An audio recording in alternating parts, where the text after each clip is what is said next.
analizando un minueto en sol menor de Bach.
Solo analizaremos el primer periodo del minueto.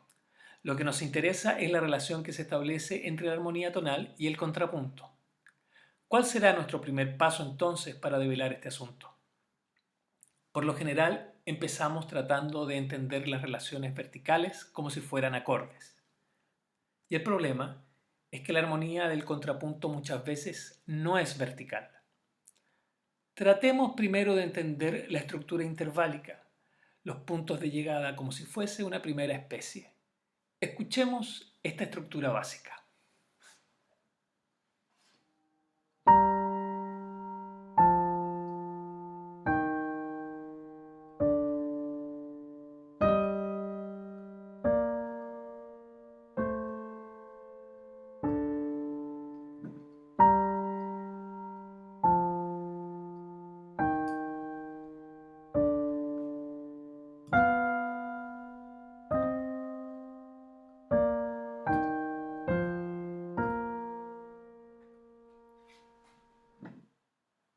Ahora miremos los intervalos. Es una primera especie tal y como la conocemos, salvo en dos puntos. El tritono que vemos acá y la precipitación del ritmo armónico en el final. Si nos detenemos un poco, nos percatamos de que las consonancias perfectas se encuentran en los términos de las semifrases, en las cadencias. El tritono que aparece, como sabemos, resuelto por movimiento contrario, es una de las cosas nuevas con respecto a las especies, y justamente es una de las cosas fundamentales en este lenguaje. Es esencial en el sistema tonal porque define la dominante. Posiblemente tenga aquí esta función, que puede ser principal o secundaria. Ahora entendamos las funciones, y para eso lo primero es sentir los puntos de llegada. Si recuerdan, al final se siente el si bemol claramente como función de tónica. Eso quiere decir que hay modulación. Entonces, quizás posiblemente hay más de una en este recorrido. Ahora miremos si hay movimiento armónico interno. Otra diferencia con las especies es el ataque de la disonancia como apoyatura. Pero al igual que las especies a dos voces, el intervalo armónico de cuarta sigue siendo disonancia. Por lo tanto, el acorde no es re, sino un la con apoyatura 4 que va a 3. Y este que está acá sería un sol, ¿cierto? En vez de ser un do, es un sol en menor, 4 que va a 3 también. Entonces, si en la segunda frase ese mismo punto es una réplica de la primera, podemos entender estos puntos como una apoyatura 6 que va a 5. Y así finalmente la armonía cobra sentido. Este sería un sol 7, un sol que va a do, y esto sería un fa como dominante que va a si bemol. Otra cosa típica del lenguaje tonal va a ser la secuencia. A diferencia del motete renacentista, en donde se buscaba la melodía sin segmentación, aquí vemos cómo este motivo genera una secuencia, aquí, y a la vez su réplica en la segunda frase.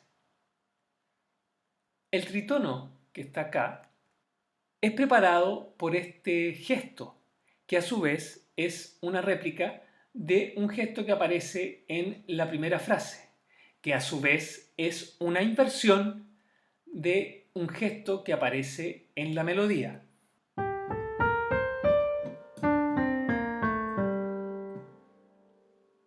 Ordenando los puntos de llegada y las armonías de las apoyaturas, el cifrado nos quedaría así.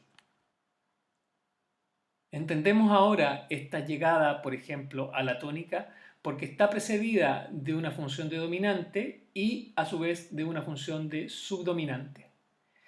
Este acorde yo lo cifré erróneamente como quinto grado, debiese decir ahí séptimo grado, pero de todas maneras tiene función de dominante. Es decir, este acorde sería un mi sol si, esto sería como cuarto de si bemol mayor, entonces sería mi bemol como cuarto de si y esto sería un la como séptimo de si, entonces 4, 7, 1. De esta misma manera, acá encontramos que esto tiene sentido para volver. Vemos cómo el sol menor, siendo sexto de si bemol, se convierte en primero y aquí encontramos la cadencia que nos lleva hacia la dominante, convirtiendo esta frase en una frase suspensiva. También podemos entender ahora la función de dominante de este sol que va hacia ese do, y este do convirtiéndose o siendo acorde pivote y pasando de ser un cuarto a ser un segundo, finalmente de si bemol mayor. Las únicas alteraciones de la música estarán en estos puntos y justamente serán las sensibles, tanto de do como la sensible del tono principal que es sol. Sabemos que el tono de si bemol mayor, al ser la relativa de sol menor, no necesita una alteración en su sensible. Por lo tanto, las únicas sensibles que están presentes serán la del tono principal en esta función de dominante y en esta función de dominante secundaria que va hacia la subdominante. Ahora también entendemos todo esto como una función de dominante de do. Es decir, ya no son dos acordes. Esto ya no es un mi sol si, sino más bien todo esto es una función de dominante, siendo un sol, si, re, fa. Y este do, como función subdominante principal, solo aparece una vez, precedido de esta función transitoria, la única del período, dándole una importancia especial a este punto. Ahora veamos la secuencia melódica completa. Podemos ver que es un desarrollo a partir del gesto del bajo. Todo esto que nosotros vemos acá es un desarrollo del gesto del bajo que a su vez era la inversión del gesto de la soprano. Aquí vemos las apoyaturas y la resolución o trayectoria descendente de las séptimas. Podemos ver cómo este re dominante que tiene la séptima acá resuelve descendente y el tritono está resuelto. Y acá también la séptima se mueve descendente. En este caso no hay resolución de tritono porque aún la dominante no se ha movido, no ha resuelto. Todo este acorde es un fa, la, do, mi bemol. Todo este acorde dominante recién va a resolver a ese punto. Y aquí ese mi bemol está resuelto en ese re y este la está resuelto en ese si bemol. Las únicas notas que agrega son en puntos cadenciales y lo hace para una mejor comprensión armónica. Esto mismo Bach lo va a hacer en algunas fugas. Por ejemplo, podemos ver en la fuga 2 del clavecín bien temperado, la que está en do menor, cómo hacia el final, en la cadencia, a pesar de que la fuga es a 3 voces, aparecen 5 voces. Aquí está la melodía del primer periodo completa con su cifrado, y para terminar, la posible clave del principio es reemplazada por esta.